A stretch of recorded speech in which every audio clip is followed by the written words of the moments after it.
दूल्हे राजा यो यो।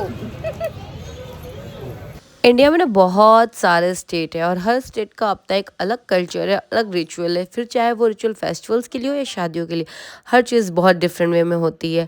और बात अगर की जाए यूपी और बिहार की शादियों की, तो भाई इसकी तो बात ही मत पूछो।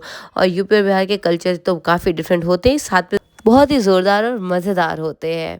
Welcome back to my channel. और आज अब है मेरे भाई की शादी, जिसकी सारी रस्में शुरू हो चुकी हैं। और सबसे पहली रस्म है जो शगुन की रस्म होती है, वो यहाँ पे हो रही है। एंड इसमें बहुत ज़्यादा कुछ नहीं, घर के लोग होते हैं और जो पहली हल्दी बोलते हैं कूटने को, वो होता है ऐसा कुछ। और मुझे भी डिटेल नहीं पता, मेरे में हुआ था पर मैंने देखा नहीं था। तो चलो देखते हैं। तो सारे गेस्ट आ चुके हैं, लाइक आजू बाजू के जितने मतलब फीमेल्स होते हैं उनको हम बुलाते हैं ऐसे। एंड मतलब सुहागनें ऐसी होती हैं, फिर साथ में सारी चीज़ होती हैं। ये रेड कलर लगाते हैं एंड ये सारी चीज़ चक्की वक्की है, सूपा, पता नहीं क्या क्या करते हैं, बस देखते हैं। चलो इसी व्लॉग के बहाने आपको यूपी में शादियाँ कैसी होती है उसके भी दर्शन करा ही देते हैं।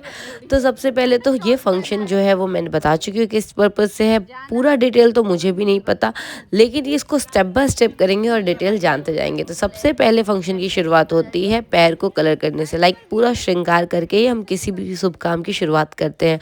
और उस श्रृंगार में एक ऐसी अलग चीज़ है जो बाकी स्टेट से यूपी को अलग बनाती है, जैसे कि हो गया पैर आलता, जो मैंने रेड लगा रखा है। और उसके बाद से हमारे तरफ का सिंदूर, उसका भी कलर काफ़ी डिफरेंट था। वेल इस रस्म को उर्दी छूना या शगुन का रस्म, ये सब नाम से जाना जाता है। और इसमें सबसे पहले हम क्या करते हैं, जो भी हमारे पास सूपा होती है और ये आटे चक्की की मशीन होती है, इस पर हम सिंदूर और तेल का तिलक करते हैं और मतलब अपने कुल देवी, अपने देवता सबको सबका आशीर्वाद लेते हैं कि आज से हमारे घर ये मंगल कार्य शुरू हो रहा है और आपकी कृपा बनी रहे, ताकि हमारे घर ऐसे मंगल कार्य होते रहे। उसके बाद से जो भी देवरान, जेठान, सास, जितनी भी घर की औरतें होती हैं, वो सारे एक दूसरे को मतलब तेल लगाती हैं, सिंदूर लगाती हैं, ताकि मतलब मंगल कार्य का शुभारंभ यहीं से होता है और यहीं से शुरुआत होती है सब चीज़ों की।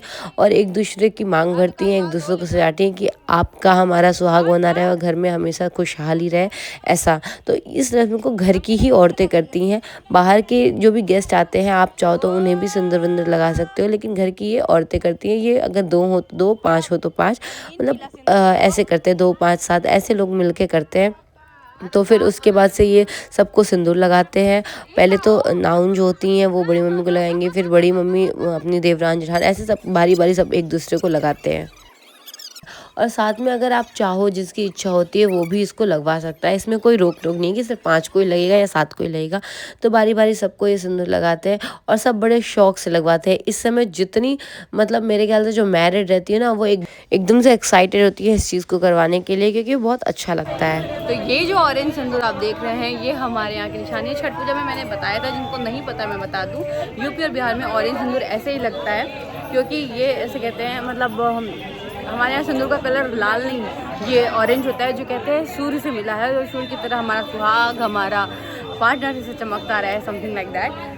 ओके। फिर आगे की रस्म को शुरू किया जाता है और ये जो उड़द की दाल होती है वो 5-5 अजूरी करके सबके जो सिपोला है उसमें डालते हैं और इक्वली डिस्ट्रीब्यूट करते हैं, ताकि इसमें कुछ भी बराबरी सब में बनी रहे और कोई ऊपर नीचे ना हो। ऐसा करके सबको इक्वली डिस्ट्रीब्यूट करते हैं। वैसे तो रस्म 5 लोगों की होती है तिलक टीका लगाने की, लेकिन जैसा कि मैंने कहा, अगर किसी को शौक चढ़ता है तो वो ये चीज़ें ज़रूर करवा लेता है। तो बस मैंने सोचा मैं भी करा लूँ, ना मैं भी रंग जाऊँ।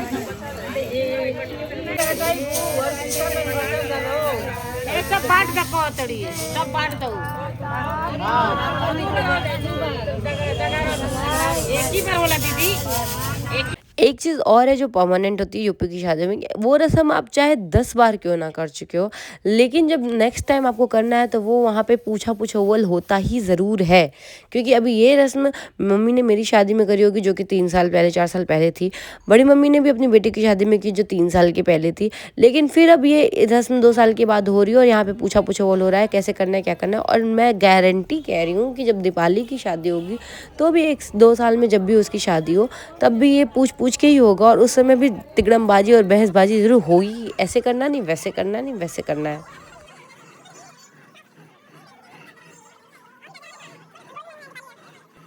सब कुछ ऐसे उसमें डाल के चक्की में दर दर के सारे उड़द की दाल को दरते हैं। आई मीन जो गोल गोल दिख रहा है वो हाफ हो जाता है, दर के मतलब पिस जाता है। और उसके बाद से इसको हम हटा के रख देते हैं। और ये जो दाल है ना, ये शादी वाले दिन पितृ न्योता के टाइम पे आई गेस काम आती है। कुछ बड़ी बड़ी पकौड़े टाइप के बनता है कुछ इसका, और फिर ये उसमें काम आती है। इतना मुझे पता है क्योंकि मैंने खाया था, इसलिए मुझे आइडिया है। फिर ये सारी चीज़ें यहाँ पे करके इन्होंने उसके बाद से सारा फाइनल किया। और जो कि डंडा इसका बहुत ढीला हो चुका था, चल नहीं रहा था। बुआ ने कहा रुको मैं हाथ से चलाती हूँ। तो जुगाड़ तो यूपी की शादियों में मिलेगा ही मिलेगा। वैसे तो हर जगह मिलता है, पर यूपी में कुछ ज़्यादा ही जुगाड़ चलता है। तो ये जुगाड़ से हमने ऐसे किया। एंड देन बारी थी अब इसको उठाने की, पर उसमें भी एक शर्त थी कि ये जो जाता है, आई मीन जो चक्की है, वो दोनों एक दूसरे से अलग नहीं होने चाहिए। तो बस हमने इसे पकड़ के एकदम उठाया एंड इसको साइड में जा कर के आराम से बिना किसी टूटी फूटी आई मीन टूट फूट के रख दिया हमने। तो हो गया। उसके बाद से अब इन सबको नाश्ता करना है, तो देखते हैं नाश्ते में क्या है। मैं भी अभी आई हूँ, मुझे कुछ ज़्यादा आइडिया है नहीं, तो देखते हैं। कल तो ये सारे लड्डू पैक हो रहे हैं सबको देने के लिए, जो वो घर लेके जाएंगे एज अ प्रसाद।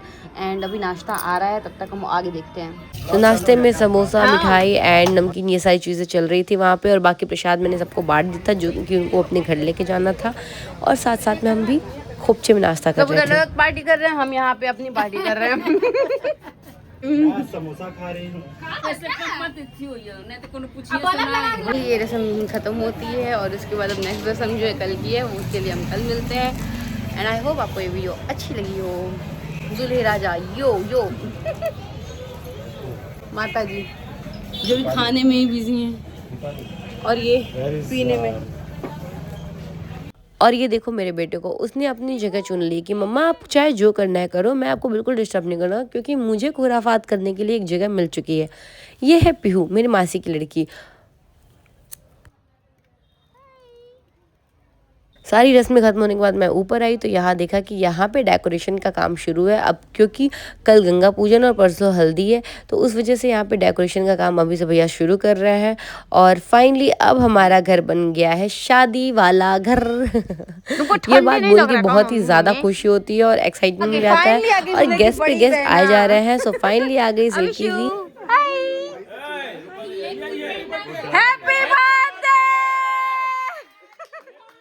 तो आज जीजू का बर्थडे था, तो और हम सब ने सड़क पे खड़े होकर रात के 3 बजे बर्थडे उनको विश किया और बहुत सारा फन किया एंड देन उनका वेलकम किया। वैसे ये शादी दीदी की तो बहुत पहले हो चुकी है, आई मीन 3 साल पहले उनकी शादी हो चुकी है, लेकिन मुंबई में ये सब रहते हैं। तो जो गांव वाला घर है, जो कि हमारा घर है, वहाँ पे अभी तक जीजू नहीं आए थे, तो ये उनका पहली बार स्वागत कर रहे हैं हम यहाँ पे। और अभी तक जीजू को कोई भी क्लू नहीं है कि उनका वेलकम हो रहा है।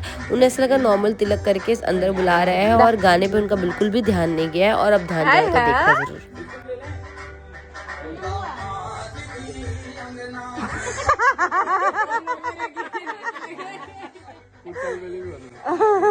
तो फर्स्ट टाइम है ना आपका यहाँ पे, तो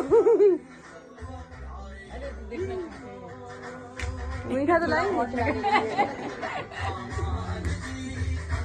वो पीछे से झांक रहे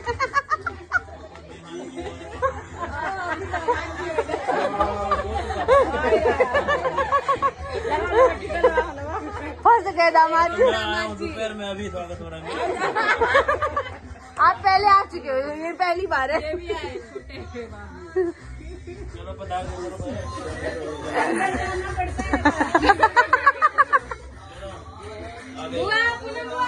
आओ आओ आओ। बेचारी अभी सोच रही कहाँ आ गए पागलों के बीच में। चलो आओ आओ।